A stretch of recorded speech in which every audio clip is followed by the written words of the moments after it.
आलम्बनानि दैवीहो बहुपयाराणि सन्ति सख्येषु तः विहुनवपयजाणं सुपहाणं विंति झगरुणोणकारी अनंत कल्याण करनार वासुदेव वसावनारा तारक तीर्थंकर स्वामी भगवान महावीर महाराजाना प्रथम शिष्य रत्न गौतम गणधर भगवंत રાજપુરી નગરીની અંદર પધારેલા છે. એની દેશના સાંભળવા માટે ક્ષણિક મહારાજ વિશાળ પરિવાર સાથે ઉપસ્થિત થયેલ છે અને ગૌતમ ગણધર મહારાજ ભવ ચક્રમાંથી બહાર નીકળવા માટે સિદ્ધ ચક્રના શરણે ગયા સિવાય છૂટકો નથી, જેની અંદર 9 પદ કેન્દ્ર સ્થાને પ્રતિષ્ઠિત થયેલા છે. એવું સિદ્ધ ચક્ર એ આત્માને તારનારું છે. વિષય ચક્ર અને કષાય ચક્રની અંદર અનાદિકાળથી મરી રહેલો આપણો આત્મા, અધમુઓ થઈ ગયેલો આપણો આત્મા, એના ઉપર અપરંપાર કૃપા કરવાનું કામ આ સિદ્ધ ચક્ર મહારાજ કરીએલ છે. અને એના કેન્દ્રમાં ગોઠવાયેલ 9 પદ અર્યંત સિદ્ધ દેવ તત્વ, આચાર્ય, ઉપાધ્યાય, સાધુ, ગુરુ તત્વ 5 દિવસની અંદર આ 5 પદની આરાધના પરિપૂર્ણ થઈ. આજે 6થો દિવસ ધર્મ તત્વ, સમ્યક દર્શન, સમ્યક જ્ઞાન, સમ્યક ચારિત્ર અને તપ, આ 4 ધર્મ તત્વની ઉપાસના કરવા માટેની આજથી શુભ શરૂઆત થવાની છે. આંબેલની હોળીની આરાધના દ્વારા શ્રીપાલ અને મહિણાએ પોતાના આત્માનું કલ્યાણ કર્યું. તો એ શ્રીપાલ કોણ, મહિણા કોણ, એ પ્રશ્ન ક્ષણિક મહારાજનો, અને જવાબ આપે છે કે માળવા દેશ, ઉજ્જૈની નગરી, પ્રજાપાળ રાજા અને એની સુરસુંદરી અને મહિણા સુંદરી 2 દીકરી પુણ્યના ફળ તરીકે સંપત્તિ, સૌંદર્ય, સ્વાસ્થ્ય, શાણપણ અને સુખી એવો પતિ, સુંદર મજાનો પતિ મળી જાય, આ બધું પુણ્યનું ફળ. અને બીજી બાજુ મહિણા સુંદરી વાત કરે છે કે પુણ્યનું ફળ વિનય છે, વિવેક છે, શીલ છે, આગળ વધીને પ્રસન્નતા એટલે કે સમાધિ છે. અને 5મા નંબરની અંદર મોક્ષ માર્ગનો મેળાપ, આખા સંસારને સાંકળી લે એવા પ્રકારનો જવાબ સુરસુંદરીનો. અને મોક્ષ સાથે તમામ બાબતો જે જોડાયેલી છે એને સાંકળી લેતો જવાબ છે મહિણા સુંદરીનો. પ્રશ્ન આપણે ગઈકાલે કરેલો તો આપણે કોના પક્ષમાં? સુરસુંદરીના પક્ષમાં કે મહિણા સુંદરીના પક્ષમાં? સુરસુંદરીના પક્ષમાં હોય તો ભવ ભ્રમણ ઘણું કરવાનું બાકી રહે, અને મહિણા સુંદરીના પક્ષમાં આપણે ગોઠવાઈએ તો ભવનો છેડો નજીક આવતા વાર લાગે નહીં. મહિણા સુંદરી, એના ઉપર પિતાજી એકદમ ગુસ્સે થયેલા છે, પ્રજાપાળ રાજા કોપાયમાન થયેલા છે. કારણ કે પોતાને હાઇલાઇટ કરવાનું કામ મહિણા સુંદરીએ કરેલું નથી. સુરસુંદરીએ તો પિતાજી આપ કલ્પ વૃક્ષ જેવા છો, આપ બધાના મનોરથ પૂરા કરનારા છો, આપ ધારો એ કરી શકો. અને એનો એક કેફ, એનો એક નશો ચડેલો છે પ્રજાપાળ રાજાના મનની અંદર. અને મહિણા સુંદરી અંદરથી વ્યથિત એટલા માટે છે કે કર્મનો સિદ્ધાંત આમાં ઉડી જાય છે. પુણ્ય અને પાપનો સિદ્ધાંત, એનું ખૂન કરવાનું કામ આ સુરસુંદરીના જવાબ દ્વારા થાય છે. અને આ સુરસુંદરીના જવાબને આખી સભા તો વધાવે છે, પરંતુ વિવેક વગર, વિચાર્યા વગર રાજા પણ એની વાતને વધાવવા તૈયાર થયેલ છે.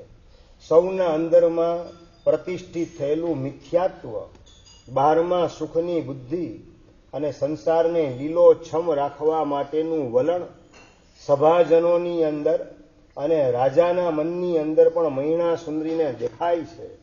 એટલે આ કર્મનો સિદ્ધાંત વિતરાગ પરમાત્માએ બતાવેલો એ ઉડી જવો જોઈએ નહીં, એ પ્રકારના આશયથી જ્યારે વાત કરી મહિણા સુંદરીને, બોલ બેટા, તારે કયો પતિ જોઈએ?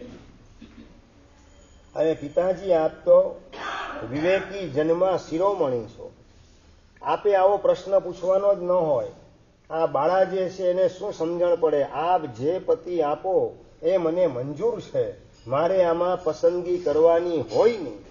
મારા પુણ્ય ને પાપના ઉદય મુજબ આપને જે સૂજે એ પતિ મને આપો, એ મને મંજૂર રહેવાનો. અને આપ કદાચ સારામાં સારો પતિ આપો પણ મારું પુણ્ય પરવારેલું હોય તો મારા માટે નરસો પતિ સાબિત થવાનો. અને નબળો પતિ આપેલો હશે તો પણ જો પુણ્ય મજબૂત હશે તો એ સારો સાબિત થવાનો. પિતાજી, આ નિર્ણય આપે કરવાનો છે, મારે નથી કરવાનો. એક બાજુ વિવેકી શિરોમણી તરીકે પોતાના પિતાને નવાજવાનું કામ કરે છે, આ એક જાતનો એનો વિનય છે. બીજા નંબરમાં વિવેક દ્રષ્ટિ કહી તો કે પોતાના જીવન સાથી તરીકેની પસંદગી કરવાનો અધિકાર મારો નથી, પણ મારા બેસ્ટ વેલ વિશર કહેવાય માતા પિતા, એ મારા ઉપકારી છે અને એ જ આ નિર્ણય કરવાના ખરા અધિકારી છે. આવા પ્રકારની વિવેક દ્રષ્ટિ એ પણ એના અંતરમાં જીવંત હતી. માટે વાત કરે છે કે પિતાજી એ નિર્ણય આપે કરવાનો હોય, પિતાજીને અહીંયા આગળ કરવામાં આવે. સમજાય બરાબર? સુરસુંદરી ક્યાં આગળ કરે છે? આપ ધારો એ કરી શકો. એટલે સર્વ બાબતની અંદર પિતાને આગળ કરવાનું કામ કરે છે. વિવેકહીન જવાબ અને વિવેકયુક્ત જવાબ કયો તો કે પિતાજી આપ મારા જીવન સાથીના નિર્ણય કરવા માટેના પૂરેપૂરા હકદાર છો, આપ જ એના અધિકારી છો. આ રીતે અહીંયા પિતાને આગળ કરે છે. એ આગળ કરવાની અંદર પણ પુણ્ય પાપનો સિદ્ધાંત સચવાયેલો છે. પુણ્ય પાપનો સિદ્ધાંત હૃદયની અંદર પ્રતિષ્ઠિત છે. કદાચ પિતા નબળો પતિ આપે, કર્મ સારું હશે તો મારા માટે સારો પુરવાર થશે, અને ખરાબ પાત્ર આપશે પણ મારું પુણ્ય પરવારેલું હશે, મારો પાપો પુણ્યોદય હશે તો સારું નબળું પાત્ર એ સારું સાબિત થશે. અને સારું પાત્ર આપશે પણ મારો પાપોદય હશે તો મારા માટે એ પાત્ર નબળું સાબિત થશે. ત્યાં કોને ખબર છે કે સારામાં સારો પતિ આપ્યો છતાં લગ્નની ચોરીની અંદર ફેરા ફરતા રાજકુમાર અને રાજા થવાનો જે અધિકારી છે, યુવરાજની પોસ્ટ ઉપર ગોઠવાયેલ છે, રાજા પછી નેક્સ્ટ પોતાનો નંબર છે, એવા પ્રકારના રાજકુમાર સાથે પિતા દીકરીને પરણાવે. દીકરી સુખી થાય કે દુઃખી થાય અશોકભાઈ? આ એક બીજો પ્રસંગ તમને કહું છું. ભરતભાઈ, દીકરી સુખી થાય કે દુઃખી થાય? સુખી થાય. હા, તમારો જવાબ છે. અને શાસ્ત્રમાં લખેલું છે કે લગ્નની ચોરી ફરતા ફરતા સપ્તપદીના ફેરા ફરતા ફરતા ત્યાં ને ત્યાં જ રાજકુમારને એટેક આવે અને પરલોક ભેગો રવાના થઈ ગયો. આ રૂકમી રાજાનું પતન અને ઉત્થાન એ પુસ્તક દાદા ગુરુદેવ પૂજ્યપાદ ભુવનબાનુ સુરીશ્વરજી મહારાજે લખેલું 2 ભાગની અંદર પ્રકાશિત થયેલું. એ જો તમે વાંચો તો ખ્યાલ આવે કે કર્મ જીવને કઈ રીતે ચડાવે અને કર્મ જીવને કઈ રીતે પછાડે છે. પિતાએ રાજકુમાર આપેલો છે, રાજવી બનવાનો જેનો અધિકાર છે, યુવરાજ છે, પરંતુ આવો સારામાં સારો પતિ આપ્યો પણ દીકરીનું પુણ્ય નહોતું અને એના જ કારણે વિધવા થવાનું દુઃખ, લગ્નની ચોરીમાં હસ્તમેળાપની ક્રિયા પૂરી થઈ ગઈ અને 4 ફેરા ફરે, 4થો ફેરો ફરાઈ ગયો અને પતિને આવ્યો હાર્ટ એટેક અને ઉપડી જાય પરલોકની અંદર. વાત મારે એ કરવી છે કે પિતા જો ધારે એમ કરી શકતા હોય તો એ રૂકમી રાજકુમારી, એના પિતા રાજા હતા, એને સુખી બનાવવા જ માંગતા હતા, છતાં દીકરી બની ગઈ કેવી? દુઃખી. બનાવવા માંગતા હતા અખંડ સૌભાગ્યવતી અને લગ્નના દિવસે જ બની ગઈ વિધવા. શેના કારણે? પોતાનો પાપનો ઉદય. પિતા સારું પાત્ર આપે પણ પોતાનું કર્મ વાંકું હોય તો પોતાની સાથે વાંકું થયા વિના રહે નહીં.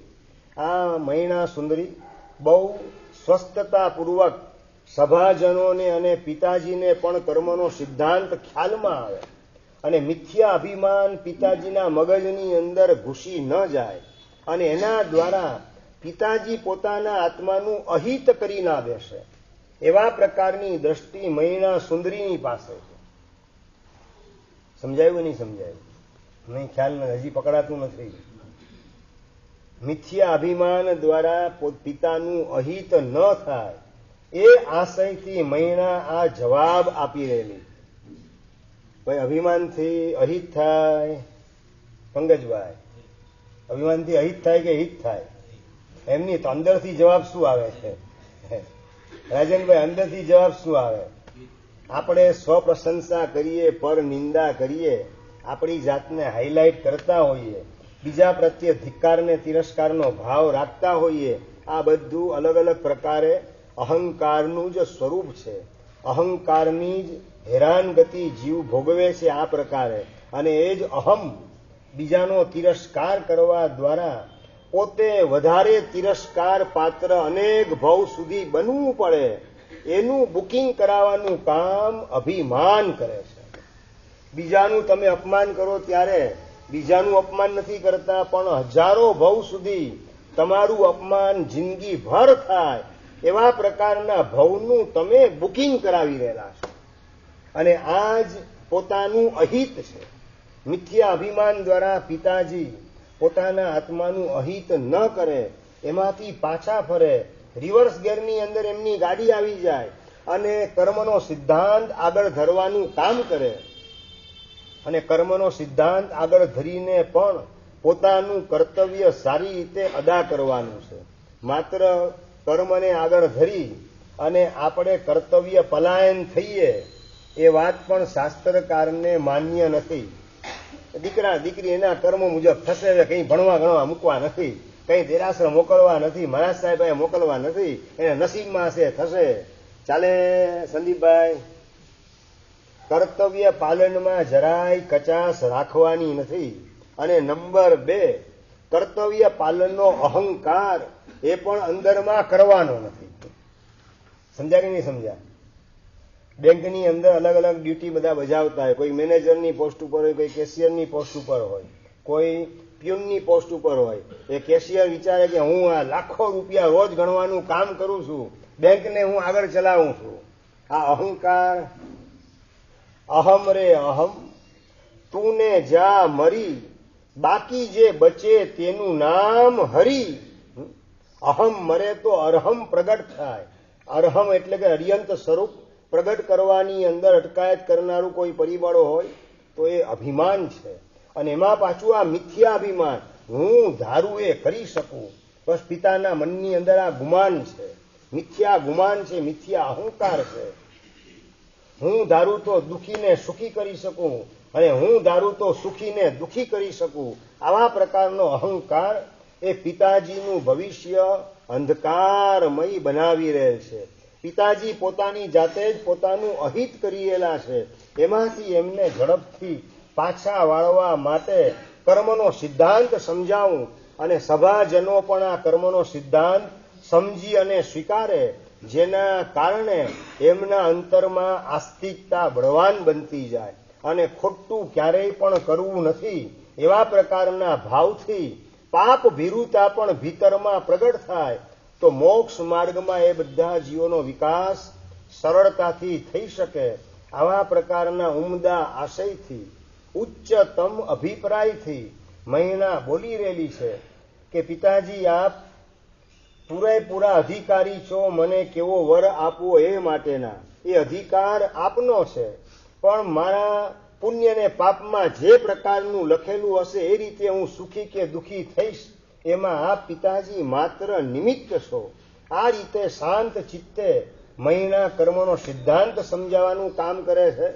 પણ પ્રજાપાળ રાજા જે છે એનો અહંકાર છંછેડાઈ જાય છે, ઈગો હર્ટ થાય છે. અને એના જ કારણે મહિના શેનું પુણ્ય પુણ્ય પુણ્ય કરે રાખે છે. આ તે ઘરેણા પહેર્યા એ કોની મહેરબાનીથી, આ કપડાં પહેરેલા કોની મહેરબાનીથી, તન ટાઈમ પેટ ભરીને તને વાપરવા મળે છે કોની મહેરબાનીથી, આ રાજમહેલ તને રહેવા માટે મળે છે એ કોની મહેરબાનીથી. શેનું પુણ્ય પુણ્ય પુણ્ય કરે રાખે છે. અને એ વખતે મહિના સુંદરી હવે જાહેરની અંદર આ ચર્ચા છેડાઈ ગયેલી છે. એકાંતમાં કદાચ ચર્ચા છેડાયેલી હોત તો વાતને વાળી પણ લેવામાં આવત, પણ જાહેરની અંદર આ ચર્ચા છેડાયેલી છે ને એની અંદર અધૂરી ચર્ચા જો આમને મૂકી દેવામાં આવે તો પુણ્ય પાપનો સિદ્ધાંત એ ઉડી જાય, સૌના મનમાંથી કર્મનો વિશ્વાસ ઉડી જાય. આ બહુ મોટું નુકસાન થાય. સૌના અંતરમાં નાસ્તિકતા ઘૂસતા વાર લાગે નહીં અને નાસ્તિકતાનું સામ્રાજ્ય ફેલાય નહીં. અને આસ્તિકતા સૌના અંતરમાં પ્રગટ થાય એ માટે પોતાના પગ નીચે રેલો આવેલો છે એવી સ્થિતિની અંદર પણ મૈણા કર્મનો સિદ્ધાંત સૌને સમજાવવા માટે બહુ વિનયથી, વિવેકથી અને વિનમ્રતાથી વાત કરે છે કે પિતાજી, મારો જન્મ થયો ત્યારે આ દુનિયામાં ઘણા બધા જીવોનો જન્મ થયેલો હશે, પણ છતાં એ બધા તમારા ઘરે ના આવ્યા અને હું તમારા ઘરે આવી એ શેના કારણે? મારું પુણ્ય એના કારણે હું આપણે ત્યાં આવી. આપના ઉપકાર 100% મારા ઉપર છે. જો આ બહુ મહત્વની વાત છે. કૃતજ્ઞતા બિલકુલ આપણે અંદરમાં ઊભી કરવાની નથી.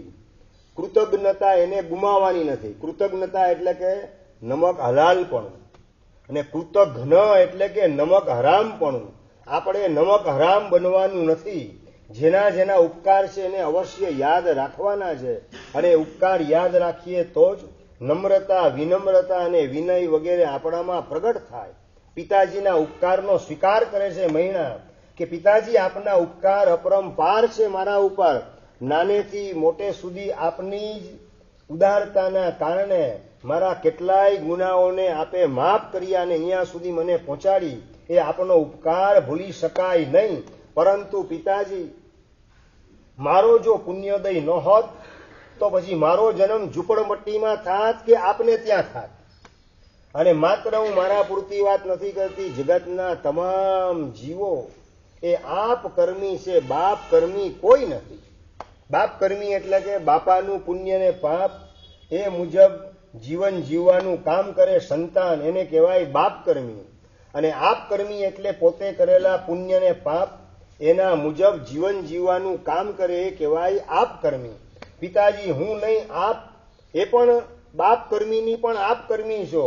હું પણ આપ કર્મીને જગતના તમામે તમામ જીવો પોતે કરેલા પૂર્વ ભવના સારા નરસા કાર્યો, પોતે બાંધેલા પુણ્ય ને પાપ કર્મ એના આધારે ભવાંતરની અંદર એ પુણ્ય પાપના ફળને ભોગવવા માટે અલગ અલગ સ્થાનની અંદર ગોઠવાતા હોય છે, અને પોતે કરેલા કર્મના ફળનો ભોગવટો કરતા હોય છે.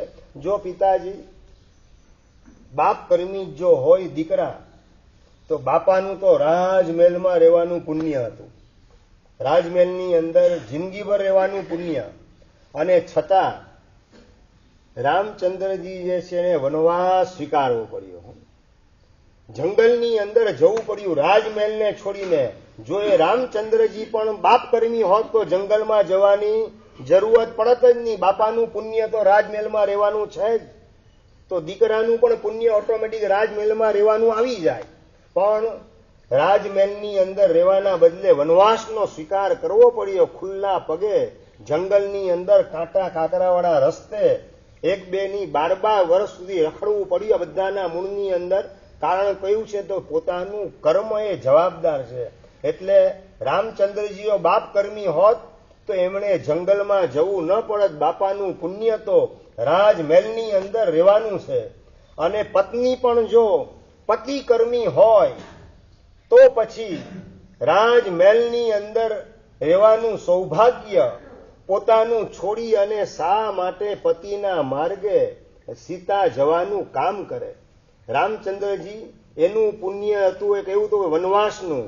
સીતાજીનું તો પુણ્ય આ પ્રકારનું નહોતું, પણ સ્વેચ્છાએ સીતાજી એની પાછળ વનવાસનો સ્વીકાર કરવાનું કામ કરે છે. પતિનું કર્મ ભલે હોય, પોતાનું પુણ્ય કર્મ એવું નથી જંગલમાં ભટકવાનું, છતાં પણ સ્વેચ્છાથી ત્યાં જાય છે. પોતાનું પુણ્ય હોવા છતાં પુણ્યનો ભોગવટો કરવો કે ન કરવો એમાં જીવ સ્વતંત્ર છે. આ એક બહુ મહત્વની વાત સમજવાની છે. પુણ્ય ને પાપ બંનેના ફળ ઉદયમાં આવે ત્યારે પુણ્યના ફળનો ત્યાગ કરવા માટે જીવની પાસે સ્વતંત્રતા છે, પણ પાપના ફળનો ત્યાગ કરવા માટેની સ્વતંત્રતા જીવની પાસે નથી. તમારી ભાષામાં સમજાવું તો જયેન્દ્રભાઈ શું કહેવાય કે રાષ્ટ્રપતિ તમને પદ્મશ્રીનો એવોર્ડ આપે, તમારે એનો ઇનકાર કરવો હોય તો કરી શકો છો. પદ્મભૂષણ કે પદ્મ વિભૂષણ કે પરમવીર ચક્ર તમને એવોર્ડ આપવામાં આવે રાષ્ટ્રપતિ તરફથી, તમારે એનો ઇનકાર કરવો હોય તો એમાં સ્વતંત્ર છો. પરંતુ કોર્ટની અંદર ન્યાયાધીશ તમને 10 વર્ષની જેલની સજા ઠોકે અને તમે કહો કે ભાઈ મારે એનો સ્વીકાર નથી કરવો, ભરતભાઈ ચાલે કે ન ચાલે? સજા ભોગવવી કમ્પલસરી, એવોર્ડ પાછો ઠેલી શકાય, સજા પાછી ઠેલી શકાતી નથી. સીતાજીને એવોર્ડ મળેલો છે રાજમહેલમાં રહેવાનો જીવનભર માટે, પણ સ્વેચ્છાથી પતિવ્રતા હોવાના કારણે પોતાના પુણ્યના ઉદયનું બલિદાન આપી પતિની સાથે જંગલમાં જવાનું કામ સીતા મૈયા કરેલા છે. એટલે પુણ્યનો ભોગવટો કરવો કે ન કરવો એમાં જીવની પાસે સ્વતંત્રતા છે, પરંતુ પાપનો ભોગવટો કરવો કે ન કરવો એની અંદર જીવની પાસે સ્વતંત્રતા નથી. અને હજી આગળ વધીને પુણ્યના ઉદયનો બેફામ ભોગવટો જીવ જો ન કરે, પણ પાપનો ઉદય એને લગભગ હેરાન કરતો નથી. સમજાયું રાજનભાઈ? ફરીથી, પુણ્યના ઉદયનો બેફામ ઉપયોગ જો જીવ ન કરે તો પાપનો ઉદય એને નડી શકતો નથી. પાપનો ઉદય એના માટે શાંત થવા માંડે. પુણ્યનો બેફામ ઉદય એટલે માત્ર ઈટ ડ્રિંક એન્ડ મેરી, નાસ્તિક દશાની અંદર જીવન જીવવાનું. આ સ્થિતિની અંદર જીવ ગોઠવાયેલો હોય, ચારે બાજુ પોતાની લોકપ્રિયતા વગેરે હોય, અને બસ બેફામ ઉપયોગ પુણ્યોદયનો કરવો છે.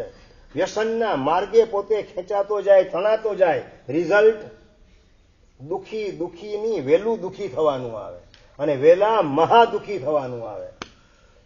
ઇન્ડિયાની ફિલ્મ ઇન્ડસ્ટ્રીની અંદર જેને ક્વીનનો એવોર્ડ મળેલો છે, ક્વીન તરીકે ઓળખાય એવી મીના કુમારી હિરોઈન, ફિલ્મ ઇન્ડસ્ટ્રીની અંદર અત્યંત પ્રસિદ્ધ, અને છતાં પોતાનો પુણ્યોદય જે પરાકાષ્ઠાએ હતો એની અંદર દારૂનું વ્યસન અને ઓવર લિમિટ ડ્રિંકિંગ કરવાના કારણે માત્ર 39 વર્ષની ઉંમરે પરલોકની અંદર ઈસવીસન 1972 સાલની અંદર મીના કુમારીએ વિદાય લેવી પડી. માત્ર 39 વર્ષની ઉંમરે. શેના કારણે? પુણ્યોદયનો બેફામ ઉપયોગ.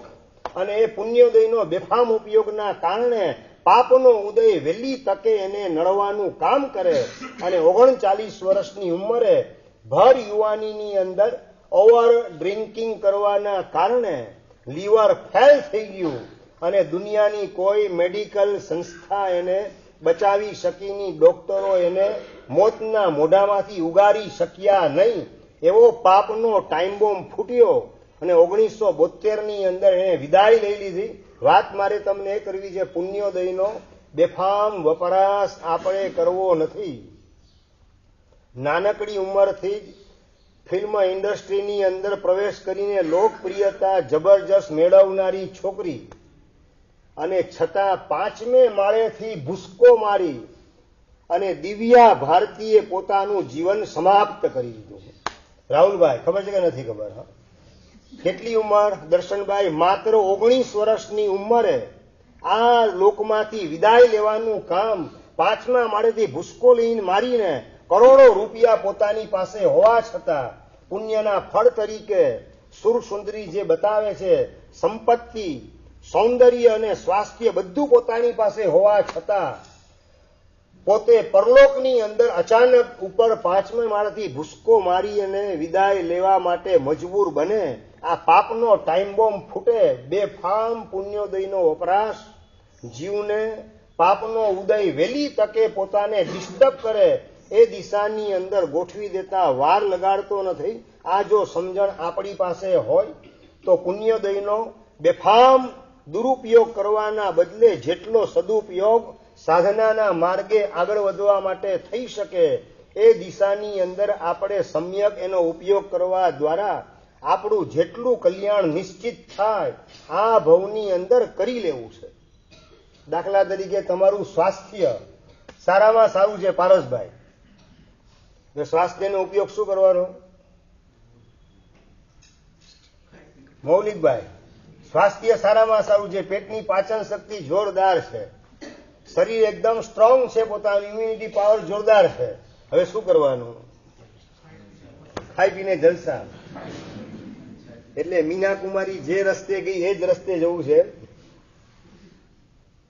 પાચન શક્તિ હોવા છતાં, મેવા મીઠાઈ ફ્રૂટ ફરસાણ ડ્રાયફ્રૂટ બધું પચે એવું હોવા છતાં સાધ્વીજી ભગવાન હંસ કીર્તિ શ્રીજી મહારાજ બધાનો ત્યાગ કરી, મેવો તો જેણે ચાખેલો પણ નથી, ડ્રાય ફ્રૂટ એના પેટમાં આખી જિંદગીમાં ગયેલું નથી, અને એવા સાધ્વીજી ભગવંત 378 ઓળી સુધી પહોંચવાનું ભવ્ય પરાક્રમ, એક જ ભવની અંદર આ સાધના. આપણને લાગે કીર્તિભાઈ આ 4 ભવની સાધના ભેગી થઈ ગઈ. એક ભવમાં તો 100 ઓળી બહુ થઈ ગઈ. 100 ઓળી બહુ થઈ ગઈ કે 10 ઓળી બહુ થઈ ગઈ? ભાઈ તમારા બધાનો અભિગમ કયો? 8 ઓળી ને 10 ઓળી સાહેબ 10 ઓળી મારી થઈ ગઈ, બહુ થઈ ગયું. 100 ઓળી સુધી પણ પહોંચવાનું પરાક્રમ થઈ શકતું નથી, અને આ બદલે 378 ઓળી જાણે કે અનેક ભવની સાધના એક ભવની અંદર કરી લેવા માટે થનગનાટ ને તરવરાટ, યુવાનોને પણ શરમાવે એવો તરવરાટ ને થનગનાટ 80 વર્ષની ઉંમરે પણ જોવા મળે એવા પૂજ્ય સાધ્વીજી ભગવંત એ જો નજરની સામે દેખાતા હોય, પોતાનું જીવન જીવવા દ્વારા સમણ ભગવાન મહાવીર મહારાજાના તત્વજ્ઞાનનો ઉપદેશ આપવાનું કામ સાધુ સાધ્વી ભગવંતો કરેલા છે. માત્ર એમના તરફ નજર કરવામાં આવે તો ઓટોમેટિક આપણા અંતરમાં ઉત્સાહ આસમાનને આંબે એવા પ્રકારનો ઉછળવા માંડે કે મારે પણ આ જ માર્ગે ડગલા માંડવા છે. માત્ર સાધુ સાધ્વી ભગવંતો જ 100 ઓળી પૂરી કરે એમ નહીં, 200 ઓળી કરે એમ નહીં, શ્રાવક શ્રાવિકાઓ પણ આ જ માર્ગે પરાક્રમ કરનારા હોય છે. કેટલા અદભુત દ્રષ્ટાંતો છે. પ્રભાબેન ચીનુભાઈ, મુંબઈની મોહમય નગરી, અને એમાં પણ વાલકેશ્વર જેવા એરિયામાં રહેનારા. વાલકેશ્વરના એરિયામાં તમને રહેવા મળે પારસભાઈ, કેટલી ઓળી કેટલી થાય? પાયો પણ ન નખાય. એવા પ્રકારનું વાતાવરણ. વાત મારે કરવી છે કે મુંબઈની મોહમય નગરી કરતા નાના સેન્ટરમાં રહેનારા 100% સુખી છે, પણ તમને મળેલી જે અનુકૂળતા છે એનો સાધના માર્ગે ઉપયોગ તમે કેટલો કરો છો? પ્રશ્ન આ દિશાનો ચાલે છે. તમને મુંબઈમાં રહેનાર કરતા અનુકૂળતા વધારે રાજનભાઈ, એની તો જિંદગી આખી કચરા ક્લાસ છે. વિરારથી સવારે નીકળે વીટી જવા માટે, અને રેલવેની અંદર કેપેસિટી 110 મેમ્બરની હોય એક ડબ્બાની અંદર, અને 200ના બદલે 250ના બદલે 300 લોકો આમ કચડાઈને ગોઠવાયેલા હોય, પીસાતા ઉભા 2 કલાક ઉભા રહી અને વિરારથી વીટી તરફ જતા હોય. એ જોઈને દયા આવી જાય કે આ મુંબઈની અંદર રહેશે કે આ કતલખાનાનું જીવન જીવવાનું કામ કરે છે. ઘણી વાર આ શાસ્ત્રના પદાર્થો વાંચતા હોય ને, અરે તમારી દુનિયા જોઈએ એટલે બધા પદાર્થો આમ ગોઠવવાનું મન થાય. ચિંતનભાઈ, વિરારથી વીટી સવારે ગાડી જતી હોય ત્યારે ટ્રેનનું સ્વરૂપ કેવું? તો સાધારણ વનસ્પતિ કાય. સમજાય કે બરાબર? અને નંબર 2, એ જ ટ્રેન સવારે પાછી 8 થી 9 ની અંદર વીટીથી વિરાર આવતી હતી. આ પ્રત્યેક વનસ્પતિ કાય. સમજાય ગયું બરાબર? સંદીપભાઈ આવે ત્યારે ગાડી હાવ ખાલી, એક ડબ્બા માન 2-4 સભ્યો હોય, અને જાય ત્યારે તો આમ કચુંબર તરીકે ગોઠવાયેલા જીવો હોય. આવી સ્થિતિમાં રહેનારા પણ વાલકેશ્વર જેવો area, rich and posh area, એની અંદર રહેનારા ભાગશાળી પ્રભાબેન ચીનુભાઈ, કેટલી ઓળી કેટલી ખબર છે હરેશભાઈ? કેટલી ઓળી?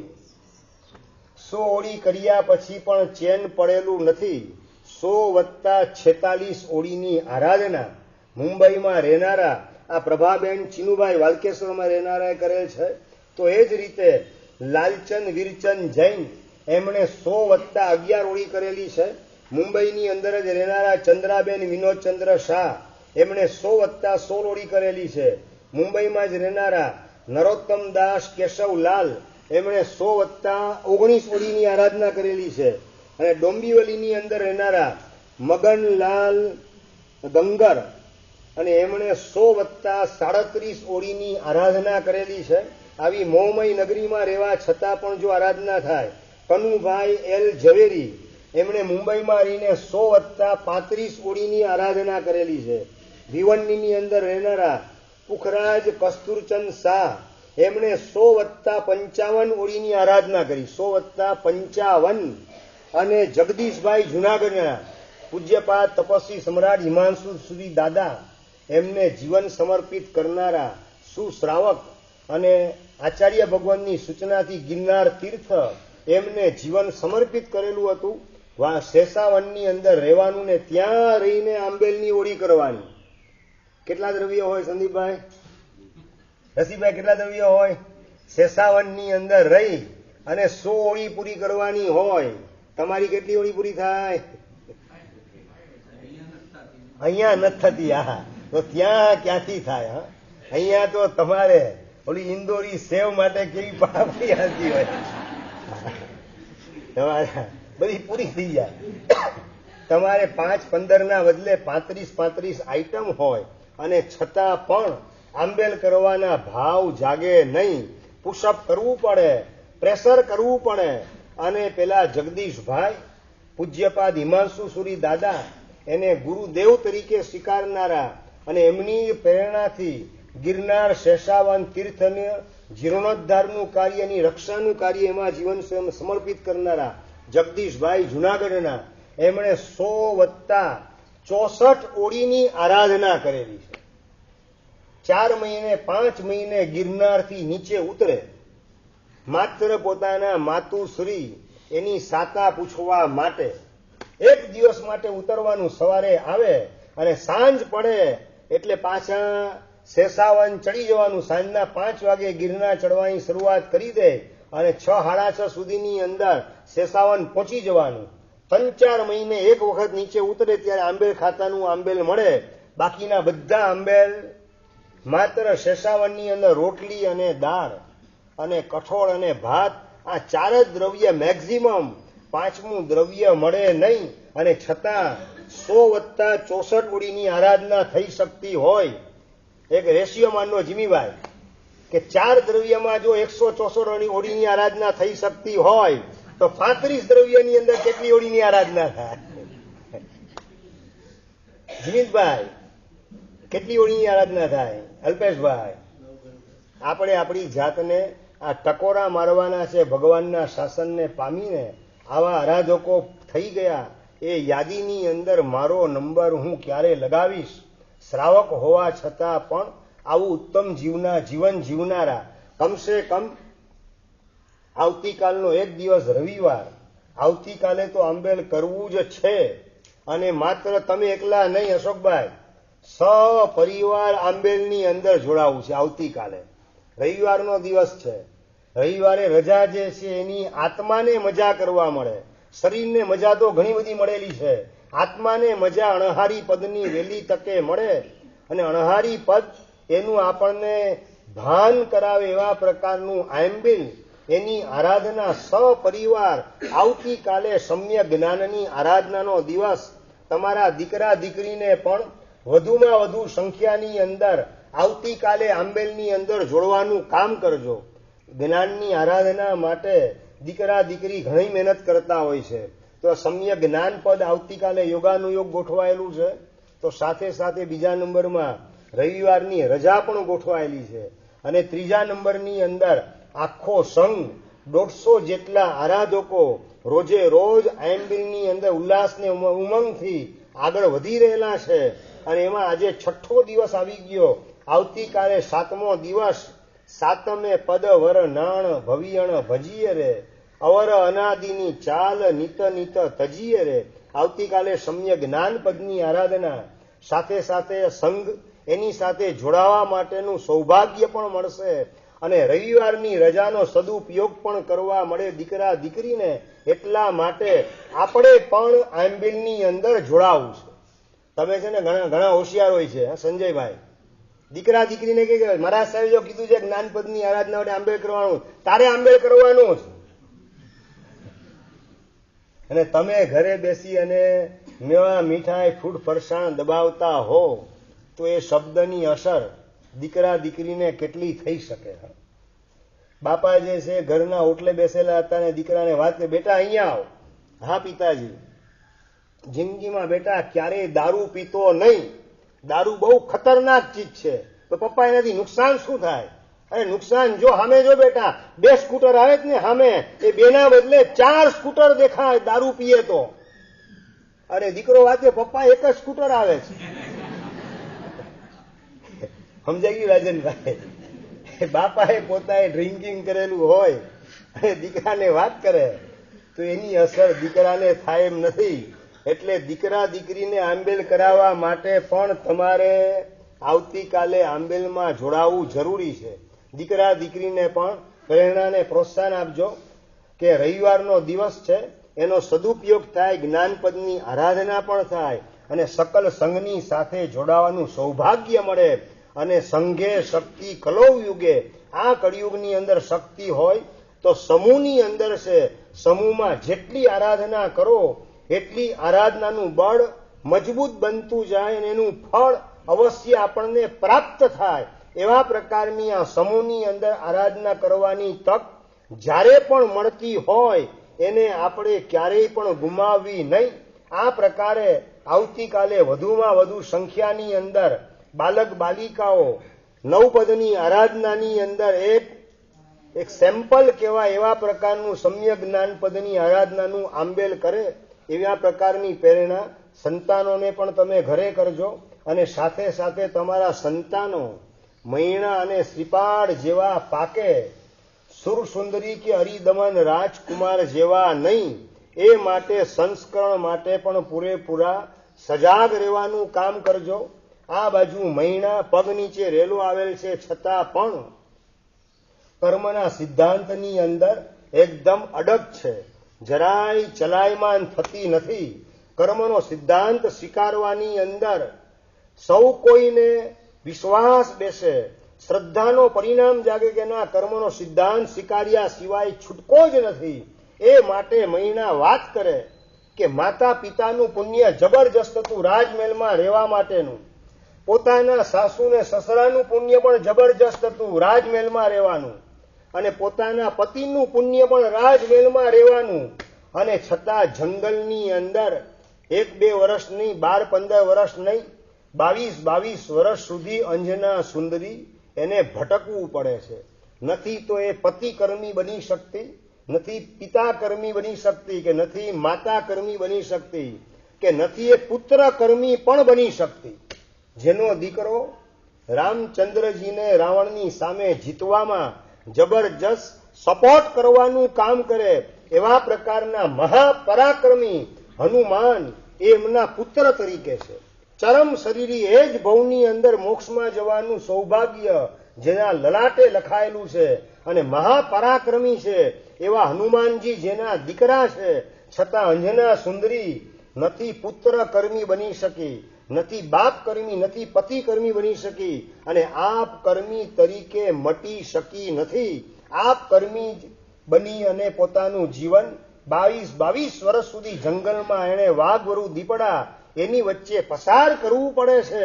પિતાજી જો બધા બાપ કર્મી હોય કે પતિ કર્મી હોય કે પુત્ર કર્મી વગેરે હોય તો આવા પ્રકારનું રિઝલ્ટ શા માટે જોવા મળે? આ રિઝલ્ટ જોવા મળે છે, દેખાડે છે કે અંજના સુંદરી એ આપ કર્મી હતી માટે પોતે કરેલા પાપના ભોગવટા માટે 22 વર્ષ જંગલમાં એણે જવું પડ્યું.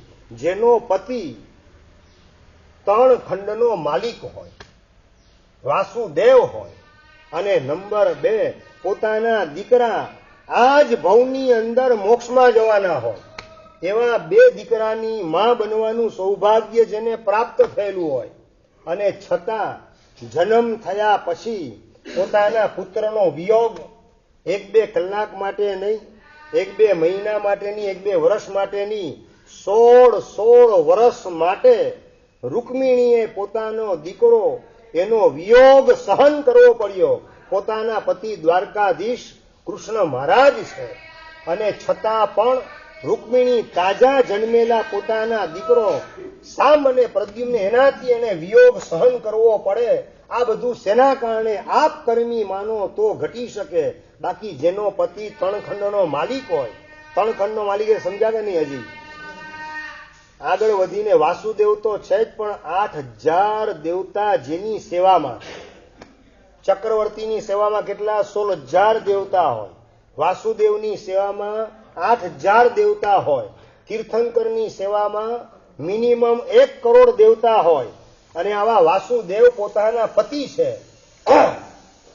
8000 દેવતા અને કૃષ્ણ વાસુદેવ આદેશ કરે કે મારો દીકરો ક્યાં છે, સમાચાર લઈ આવો અને દીકરાને મેળવી આપો. અને એ વખતે દેવતાઓ હાથ જોડી અને મસ્તક ઝુકાવીને કહે છે કે વી આર હેલ્પલેસ. આ રૂકમિણીનું પાપ કર્મ એટલું નિકાચિત છે કે એમાં અમે આપને મદદ કરી શકતા નથી. આ બહુ સમજવાની વાત છે. સમાચાર તો આપો ક્યાં છે, હું ત્યાં જઈને મેળવી લઈશ. સોરી, એ સમાચાર પણ અમે આપને નહીં આપી શકીએ. એટલું પણ પુણ્ય જવાબ સાંભળવાનું આપનું નથી. રૂકમિણીનું પણ એ પુણ્ય નથી સાંભળવાનું, અને આપ ત્યાં જઈ શકો તેમ પણ નથી. માટે રાજન, આ આદેશ કરવાનું આપ રહેવા દો. આ અંગે પ્રશ્ન પૂછવાની પણ માંડવાળ કરો. આ સિવાય બીજો આપને જે આદેશ કરવો હોય એ આદેશ પાડવા માટે અમે તૈયાર છીએ. દેવતાઓની પાછળ તમે પડતા હો, પણ તમારું પુણ્ય ન હોય તો દેવ પણ તમને સહાય કરી શકતા નથી. આ વાત બરાબર મગજની અંદર સેટ કરવાની આવશ્યકતા છે. ત્રણ ખંડના માલિક વાસુદેવ એ પતિ હોય, 8,000 દેવતા એની સેવામાં હોય, અને છતાં 16 વર્ષ સુધી દીકરો મળે નહીં. મળે તો નહીં, પણ ક્યાં છે એના વાવળ પણ ન મળે, એના સમાચાર પણ ન મળે, એનું મોઢું જોવા પણ ન મળે, રમાડવા પણ ન મળે. આટલી હદે કર્મ સત્તા સિરજોરી જીવો ઉપર જમાવીને ગોઠવાયેલી છે. પિતાજી, જો એ રૂકમિણી બાપ કર્મી હોય કે પતિ કર્મી હોય તો આવું દુઃખ એને ભોગવવું ન પડવું જોઈએ. પરંતુ એ રૂકમિણી એ આપ કર્મી છે, માટે 16 વર્ષ સુધી પોતાને આ વેદના ભોગવવી પડી. પુત્ર વિયોગની પૂર્વ ભવની અંદર ઢેલના ઈંડા એ ઢેલથી દૂર કરવાનું કામ કરેલું હતું, અને સુંદર મજાના ઈસ્ટમેન કલરવાળા ઢેલના ઈંડા જોયા. કહેવાય મોરના ઈંડા ચિતરવા ના પડે. ઈસ્ટમેન કલરના ઈંડા જોઈ અને એને રમાડવાનું મન થયું, ઈંડા હાથમાં લેવાનું મન થયું, હાથમાં લીધા અને 6 ઘડી સુધી મૂકી દીધા. પછી જ્યારે ઢેલ રડે છે, આંખમાંથી આંસુ પાડે છે, પશ્ચાતાપ જાગીને મૂકી દે છે પાછા ઈંડા. પરંતુ ફિંગર પ્રિન્ટ પડેલી હતી, એના કારણે એને સેવવાનું કામ ઢેલ કરતી નથી. અને એ સેવવાનું કામ 6 ઘડી સુધી ન કર્યું. અને વરસાદ માર પડે, વરસાદ પડવાના કારણે રૂકમિણીની જે પ્રિન્ટ પડી ગઈ હતી એ ભૂસાઈ ગઈ. એના પછી ઢેલે ઈંડા સેવવાનું શરૂ કર્યું. એ 6 ઘડી સુધી ઈંડાને સેવવાની અંદર વિરહ પડ્યો, અને એ ચીકણું કર્મ એવું ઉદયમાં આવ્યું. રૂકમિણીના ભવની અંદર પૂર્વ ભવમાં કરેલી ભૂલ રૂકમિણીના ભવની અંદર 16 વર્ષ સુધી પુત્રના વિયોગ તરીકે ભોગવવી પડે. અને એમાં પણ પતિ વાસુદેવ હોય ને 8,000 દેવતા સેવામાં હોય, અને આ સ્થિતિ આવે ત્યારે સહન કરવું બહુ અઘરું અને કપરું બની જાય. ભિખારી હોય ને એને કદાચ ખાવા ન મળે તો એને એટલો આઘાત ન લાગે, પણ અનિલ અંબાણી ને મુકેશ અંબાણીનો દીકરો હોય ને ખાવા ન મળે, એ આઘાત ઝીરવી શકાય તેવો ન હોય. આ 8,000 દેવતા પતિની સેવામાં છતાં મારા દીકરાના વાવડ પણ ન મળે, સમાચાર ન મળે, ક્યાં છે એનું મોઢું જોવા ન મળે. અંદરમાં વલો પાતને આર્ત ધ્યાન કરે છે. શાસ્ત્રકાર કહે છે, બંધ સમય ચિત્ત ચેતીએ ઉદયે સો સંતાપ. બાંધતી વખતે સાવધાની રાખેલી હોત તો કર્મના ઉદયની અંદર આર્ત ધ્યાન કરવું પડે નહીં. બાંધતી વખતે જીવ ગફલતમાં હોય છે. બાંધતી વખતે જીવ મગરૂરીની અંદર ગોઠવાયેલો હોય છે, પણ ખબર નથી કે મગરૂરીમાં બાંધેલા કર્મ ઉદયમાં આવે ત્યારે મજબૂરીથી ભોગવવા પડે છે. એમાં કોઈ ભાગ પડાવી શકતું નથી. દેવતાઓ પણ એમાં મદદ કરી શકતા નથી. આ જો ત્રિકાલ બાધિત કર્મનો સિદ્ધાંત નજરની સામે દેખાતો હોય તો દરેકે દરેક જીવ એ આપ કર્મી છે, બાપ કર્મી નથી, કે પતિ કર્મી પણ નથી, કે પુત્ર કર્મી પણ નથી. માત્ર ને માત્ર પોતાના જ પુણ્ય ને પાપના ફળને દરેકે દરેક જીવ ભોગવે છે. બીજા જીવો એમાં નિમિત્ત જરૂર બને, પરંતુ કારણ તરીકે તો પોતે જ છે, બીજું કોઈ એમાં જવાબદાર નથી. બહુ શાંતિથી મૈણા કર્મનો સિદ્ધાંત સમજાવવાનું કામ કરે છે. પરંતુ એ વખતે પ્રજાપાળ રાજા હું ધારું એ કરી શકું, હું ધારું તો રંકને પણ શ્રીમંત કરી શકું અને હું ધારું તો શ્રીમંતને પણ ભિખારી બનાવી દઉં એવી મારી તાકાત છે. અને મૈણા તું શેની પુણ્ય પુણ્ય પુણ્યની વાત કરે રાખે. આટલું બધું શાંતિથી સમજાવ્યા પછી પણ હજુ પ્રજાપાળ રાજાના મનની અંદર કર્મનો સિદ્ધાંત સેટ થતો નથી અને મામલો એકદમ બગડતો દેખાય છે. અને એ વખતે સભામાંથી લોકો બોલે છે, એ મહિના થોડી દોડડાઈ છે, એ સમજશે નહીં, એનું પુણ્ય પરવારી ગયેલું લાગે છે. રાજન, આપ ધારો તે કરો, આપ ધારો તે કરો. પ્રજા બોલવાનું કામ કરે. સભાજનો રાજાના મનને શાંત કરવા માટે રાજાને પ્રમોટ કરવાનું કામ, રાજાને હાઇલાઇટ કરવાનું કામ અને રાજા જ સર્વશક્તિમાન છે એવું સાબિત કરવાનું કામ કરે. મહિનાને આઘાત લાગે છે કે આટલા શાસ્ત્રીય સચોટ દ્રષ્ટાંત બતાવવા છતાં પણ નથી રાજા એનો સ્વીકાર કરવા તૈયાર કે નથી સભાજનો પણ કોઈ સમજવા તૈયાર. અને બસ માત્ર ખુશામતખોરી રાજાની કરવાનું કામ પ્રજા કરે છે. અને સભાજનોની ખુશામતના કારણે રાજા એટલે મારા પિતા એ પણ મિથ્યા અહંકાર એને પુષ્ટ કરવા દ્વારા પોતાના આત્માનું અહિત કરી રહેલા છે. એની એક વેદના મૈણાના મનની અંદર ઘૂંટાઈ રાખે છે. એ વખતે મામલો બિચકતો જોઈ, બગડતો જોઈ અને મંત્રી હતા એ સમજદાર હતા કે મૈણા સાચી છે. અત્યારે રાજાને સમજાવી શકાય તેવી સ્થિતિ નથી. કહેવાય છે ને, ચડતો તાવ હોય તો એમાં દવા અપાય નહીં, બાકી એ તાવ વધારે વકરે. બ્રેઇન ઉપર ગોઠવાઈ જાય તો કદાચ બેહોશ થતા પણ માણસને વાર લાગે નહીં. એમ ચડતા તાવમાં, ચડતી માંદગીમાં જેમ દવા ન અપાય, એમ અત્યારે ચડતા અહંકારમાં અને ચડતા ગુસ્સાના પરિણામની અંદર કંઈ સારું ફળ આવે તેમ દેખાતું નથી. વધારે મામલો બિચકી ન જાય એના માટે મૈણા મૌન ઉભેલી છે. અને એ વખતે મંત્રી રાજન, હવે સભા બરખાસ્ત કરવાનો સમય થઈ ગયેલો છે એવું ઉભા થઈને જાહેર કરે અને સભા બરખાસ્ત થાય છે. રવિવાડીએ નીકળવાનો સમય થઈ ગયેલો છે. રાજા, મોડું થાય, ચાલો આપણે સભા બરખાસ્ત કરીને બહાર નીકળીએ. અને પ્રજાજનો હતા, સભાજનો એ પણ ગણગણાટ કરતા સભાની બહાર નીકળે છે. આજે તો મહિનાને બરાબર બતાવી દેવું જોઈએ. એના બાપાને બતાવવાનો સમય હતો. આ મંત્રીએ રંગમાં ક્યાં ભંગ પાડી દીધો. આ બળબડાટ કરતા કરતા સભાજનો પણ બહાર નીકળે છે. રાજા પણ બહાર નીકળે છે અને મહિના જે છે એ પણ મૌનપૂર્વક વિદાય લે છે રાજસભામાંથી. પણ મનની અંદર એને વેદના છે કે કર્મનો સિદ્ધાંત કોઈ સ્વીકારતું નથી. આટલા સચોટ દ્રષ્ટાંત સમજાવવા છતાં આ કેવો મહામોહનો ઉદય છે.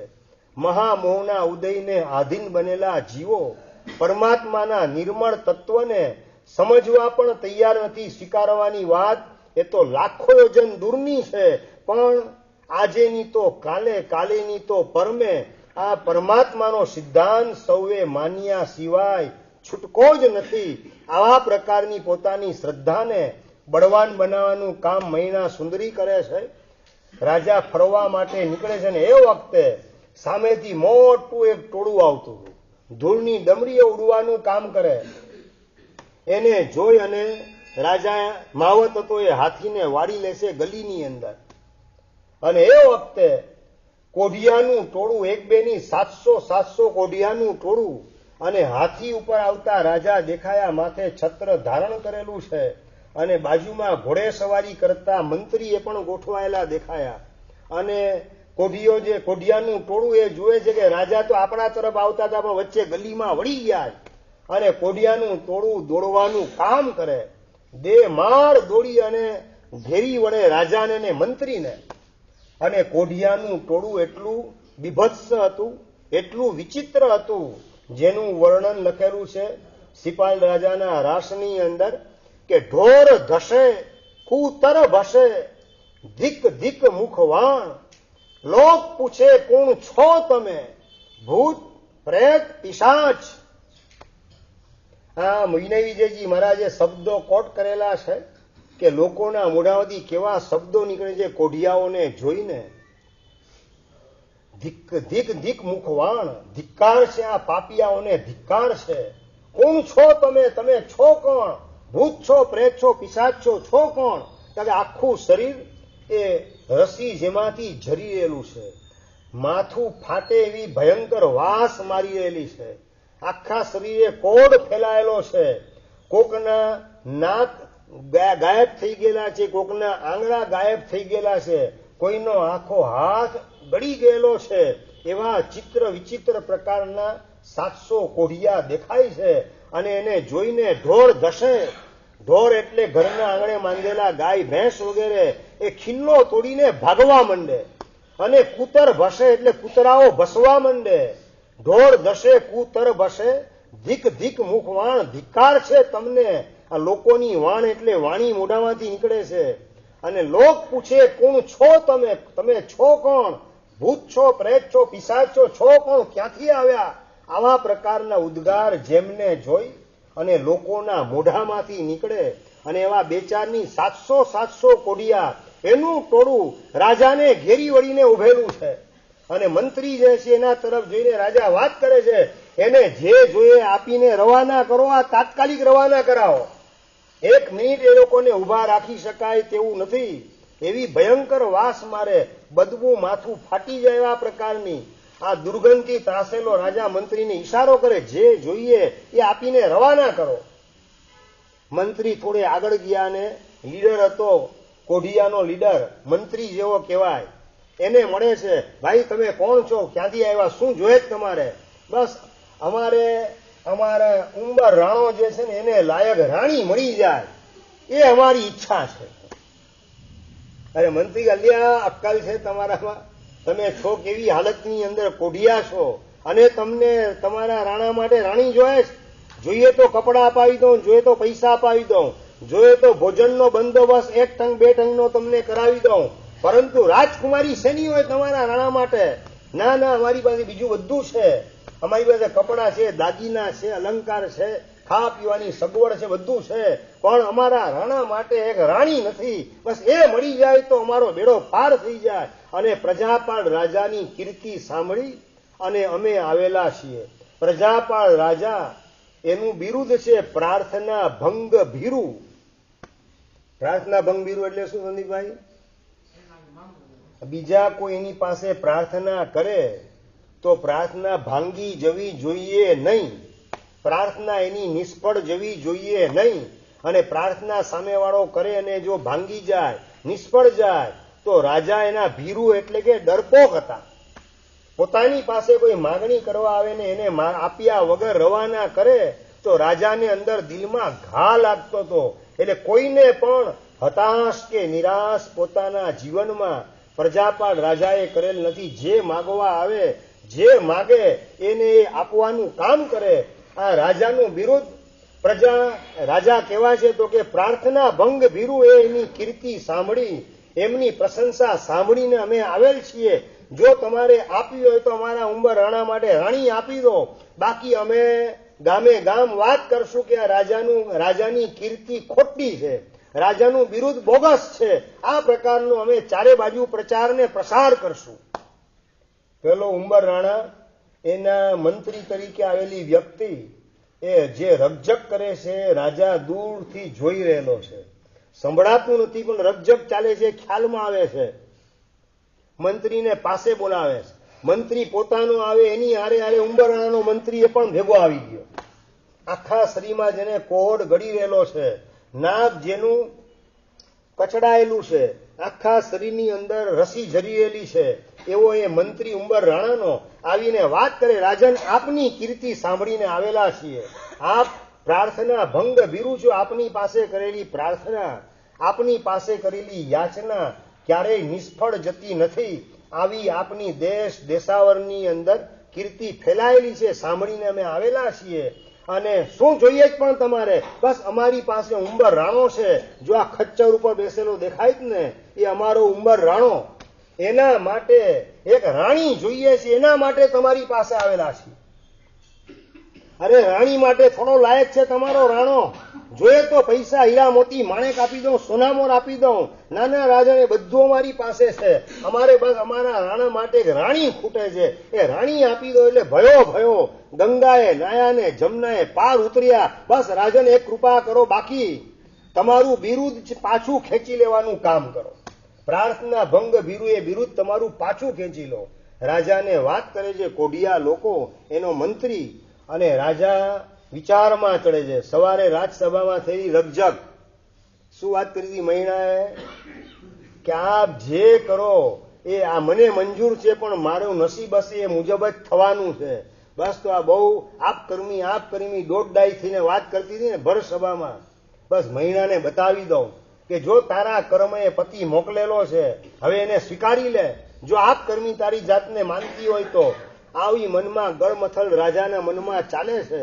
અને મંત્રીને થયું કે આ ક્યાં કોડિયાના મંત્રી રાજા પાસે આવ્યા અને આ માગણી મૂકી. સવારની રકઝક રાજસભાની મંત્રીના ખ્યાલમાં હતી. અને રાજા વાત કરે છે, ચિંતા ના કરો, આવતીકાલે સવારે રાજસભામાં આવજો, તમારા ઉંબર રાણા માટે એક યોગ્ય રાણી આપશું. અને મંત્રીએ સાંભળીને પેટમાં ફાળ પડી. બાપરે બાપ, રાજા શું કરવા બેઠેલો છે? શું કરશે રાજા? એની કલ્પના કરતા પણ મંત્રી ધ્રુજી જાય છે. કારણ કે રાજાનો કોપ અને પ્રકોપ એને ખ્યાલમાં હતો. રાજાનો અહંકાર, રાજાનું ગુમાન ને ગર્વ ને મદ, આ બધાનો પરિચય સારી રીતે મંત્રીને છે. અને મનમાં એકવાર આંટી બાંધ્યા પછી રાજા કોઈને મૂકતો નથી, એ પણ બરાબર ખ્યાલમાં છે. અને આંટી કોઈની સાથેની સગી દીકરી સાથે મનમાં આંટી બાંધીને બેસેલો છે રાજા. એ દીકરીનો ભાવ ન બગાડે તો સારું, એવી મનોમન પ્રાર્થના ભગવાનને કરે છે મંત્રી. અને કોઢિયાનું ટોળું, એનો મંત્રી હતો, કોઢિયાના ટોળામાં જઈને વાત કરે છે કે આપણા રાણા માટેની રાણી આવતીકાલે રાજસભાની અંદર રાજા આપવાના છે. બોલો જીન શાસન. પોતાની જાતે રીંગણા લઉં બે ચાર, લો ને 10-12, દલા તરવાડીની જેમ જાહેરાત કરવાનું કામ કોઢિયાના મંત્રી કરે. ઉંબર રાણા પાસે આવીને, ઉંબર રાણો ખચ્ચર ઉપર બેસેલો છે, એને આ સમાચાર મળે છે કે એમાં એને સાંભળવામાં રસ બિલકુલ નથી. કારણ કે એ પોતાના કર્મની પીડા ભોગવવામાંથી જ બિચારો ઊંચો આવતો નથી. તો આ બધું સાંભળવાનું કામ શું કરે? નાનકડી ઉંમર અને કોઢિયાના ટોળામાં ગોઠવાયેલ ઉંબર રાણો અને બધા કોઢિયા બધા ખુશખુશાલ છે કે આપણા રાણા માટેની રાણી આવતીકાલે મળી જશે. અને બીજે દિવસે ફરીથી અકડે ઠાઠ રાજસભા ભરાયેલી છે. અને રાજાનો આ જવાબ પ્રજાની અંદર ચારે બાજુ ફેલાઈ ગયેલો છે કે રાજાએ ઉંબર રાણાને રાણી આપવાનું કમિટમેન્ટ કરેલું છે. હવે રાજા આવતીકાલે શું કરે છે, રાણી તરીકે કોને પધરાવે છે, એ જોવા માટે ચાલો. અને રાજા તો શું ડિસિઝન આપે એની પહેલા લોકો પોતાની જાતે ડિસિઝન આપવા માંડ્યા. શું ડિસિઝન પંકજભાઈ? ઓલી મહિના બહુ દોઢ ડાઈ થાય ને, બસ લગભગ રાજા એને જ પધરાવી દેવાનું કામ કરશે. બીજા કે ના ના એવું થોડું હોય, મહિના તો દીકરી જેમ થોડું આપી દે, રાજા ભલે ગુસ્સે થાય, માવતર કમાવતર ન થાય, છોરું કચોરું થાય. આવી ચર્ચાઓ ચાલે રાખે પ્રજાની અંદર. અને બધા બીજે દિવસે રાજા શું નિર્ણય આપે છે, રાણી તરીકે કોને સોંપે છે, એ જોવા માટે, જાણવા માટે રાજસભાની અંદર પ્રવેશે છે. આખી રાજસભા આકડે ઠાઠ ભરેલી છે. અને સુર સુંદરી ને મહિના સુંદરી પણ આવેલ છે. એ બંનેની માતા સૌભાગ્ય સુંદરી ને રૂપ સુંદરી પણ આવેલ છે. અને બંનેને ભણાવનારા પાઠક વિદ્યાગુરુ એ પણ રાજસભાની અંદર આવેલ છે. પ્રધાન, મંત્રી, સેનાપતિ, નગર શેઠ બધા પોતપોતાના સ્થાનની અંદર ગોઠવાયેલ છે. અને હવે ઘડિયાળ ના પાડે છે. શું આગળ ઘટના બને છે એની બહુ ગંભીર વાત અગ્રે વર્તમાન જોગ જીનાજ્ઞાવિત કહેવાય તો મિચ્છામિદુક્કડમ. આવતીકાલે ફરીથી વધુમાં વધુ સંખ્યાની અંદર તમારા દીકરા દીકરી જ્ઞાનપદની આરાધના નિમિત્તે આવતીકાલે રવિવારનો સદુપયોગ થાય લક્ષ્યમાં રાખી અને આંબેલની અંદર જોડાય. એની દીકરા દીકરીને ખાસ પ્રેરણા કરજો, પ્રોત્સાહન આપજો. અને તમારા બધા દીકરા દીકરીના નામ અને તમારા બધાના નામ પણ અહીંયા પેઢીની અંદર અથવા તો મહેન્દ્રભાઈ ત્રેવાડિયા એમની પાસે લખાવાનું કામ કરજો, જેના કારણે આવતીકાલની વ્યવસ્થા સારામાં સારી થઈ શકે. બરાબર. જીનાજ્ઞા વિદ કહેવાય તો મિચ્છામિ નિગ્રહ. આવતીકાલનો વિષય ટેમ્પલ ઓફ નવપદ, એ વિષય ઉપર આવતીકાલે પ્રવચનના સમયમાં થોડો ફેરફાર છે. 9 થી 10:30, એટલે આજે સર્વમંગલનો સમય, આવતીકાલે મંગલાચરણનો સમય હશે. બરાબર. એટલે 9 થી 10:30 આવતીકાલે પ્રવચન આ જ જગ્યાએ રહેશે. જીનાજ્ઞા વિદ કહેવાય મિચ્છામિ નિગ્રહ. પચ્ચખાણ, નૌકાશી, એકાશનું, બેસણું, આયંબેલ. મુગેશ્વરે નૌકાશી પોર્ષી ખાય, મુગેશ્વરે ચોઈમ્બિયાનો સમાન ખાય, સેમ પચ્છલંગા દેશનો સમાન કરે, આયંબેલ નીલી બચ્ચે ખાય, અનથાવણ સસાગાણો લેવાલેણો ગીતસનો એકાશનમ બિયાશનો સ્કાદી મેરશનો ખાય સેવમ સાગરિયા ગાણો ઓંડમ બસારેણો ગુરુનો પાણસ લેણો લેણો છમનો સસિતનો વાશિકનો દેશાસી મુગબરી મુગમ બચ્ચે ખાય સસાગાણો મહત તગણો વોશી રાવે. ખાસ એક નાનકડી સૂચના કે તમારા દીકરા દીકરીને કદાચ આંબેલનું પચખાણ કરીને ભાંગી જાય તો, આ કદાચ પ્રશ્ન હોય અમરભાઈ, તો બેસનું એનું પચખાણ કરાવજો. દીકરા દીકરી બહુ નાની ઉંમરના હોય, 3 વર્ષ, 4 વર્ષ, 5 વર્ષની ઉંમરના, તો પચખાણ બેસણાનું કરાવજો. બપોરે પહેલું બેસણું કરવાનું આંબેલ શાળાની અંદર. અને નંબર 2, 5, 5:30 વાગે કકડીને ભૂખ લાગીને રડે ને રહી શકાતું એનાથી ન હોય તો પછી બીજું બેસણું તમારે ઘરે કરાવવાની છૂટ. બરાબર. ફરીથી મનોજભાઈ ખ્યાલ આવી ગયો. પચખાણ બેસણાનું નાના બાલિકા હોય તો, નાના દીકરા દીકરી હોય તો, 4-5 વર્ષની ઉંમરના. અમે ગયા વર્ષે માંડવીમાં હતા, 72 છોકરાઓએ માંડવીની અંદર નાના નાના બાળકો, 3 વર્ષ ને 4 વર્ષ ને 5 વર્ષની ઉંમરના, એ બધાને લઈ અને માવડીઓ આવેલી હતી આંબેલ કરાવવા માટે. પચખાણ બેસણાનું તો પહેલું બેસણું આંબે ખાતાની અંદર 12 વાગે. બરાબર. અને પછી જરૂર પડે, ભૂખ સહન થતી ન હોય, બાળક રડે, તો બેસણાનું પચખાણ છે એટલે બપોરે 5:30 વાગે તમારે બીજું બેસણું ઘરે કરાવવું હોય તો કરાવી શકાશે. પણ પહેલું બેસણું તો આંબેલ ખાતામાં આવી અને આંબેલ છે એમ સમજીને જ એમને કરાવવાનું રહેશે. બરાબર. આવી ખાસ મંગલ પ્રેરણા તમારા દીકરા દીકરીને કરજો. અને આ બધું કરવાનું શેના માટે? જ્ઞાનપદની આરાધના તો ખરી, પણ નાનકડી ઉંમરમાં કોણ દિત્યા પાયો નાખવાનું કામ કરે. 7 વર્ષની ઉંમરે પાયો નાખે છે તો એને પણ પ્રોત્સાહન મળે, એમને પણ કંપની આપવાનું મળે. અને એની જેમ અમે પણ પાયો ક્યારે નાખશું, આ પ્રકારના ભાવ તમારા દીકરા દીકરીના હૃદયમાં જાગે. એટલે આવતીકાલે બધા ખાસ દીકરા દીકરીને આંબેલ કરવા માટે પ્રેરણા કરજો. અને દીકરા દીકરી માટે, નાના બાળક બાલિકા માટે શિરીષભાઈ, આવતીકાલે 11:30 ટાઈમ રાખીએ.